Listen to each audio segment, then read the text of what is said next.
আসসালামু আলাইকুম। আমার দিনের বোনেরা, আমার দিনের ভাইরা ভালো আছেন তো? আলহামদুলিল্লাহ, আপনার বোন ভালো আছে। এখন ফলের ঝুড়িতে ফল কে খাবে বলুন? বাবা তো আর নাই। আমার বাবার জন্য এই ফলের ঝুড়ি সব সময় ফলে ভরে থাকতো। একটা দিনের ভাই আমি আসার সময় আমার হাতে এই ফলগুলো দিয়েছে। আমি বলছি বাবা নাই। কয় বাবা নেই তাতে কী হয়েছে, আমার বোনেরা খাবে। কে খাবে এই ফল?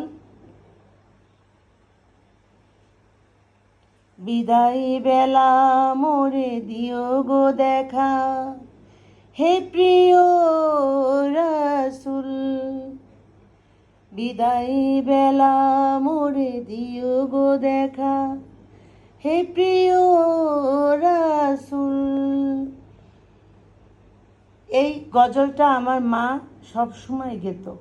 এই গজলটা গেতে গেলে চোখের পানি চলে আসে। আমার দিনের বোনেরা, আমার দিনের ভাইরা, যদি আমার এই ভিডিওটা আপনাদের কাছে ভালো লেগে থাকে, লাইক কমেন্ট শেয়ার অবশ্যই করবেন, কমেন্ট করবেন। আর আমার বাবা মার জন্য, ভাইয়ের জন্য দোয়া করবেন। আল্লাহ হাফেজ।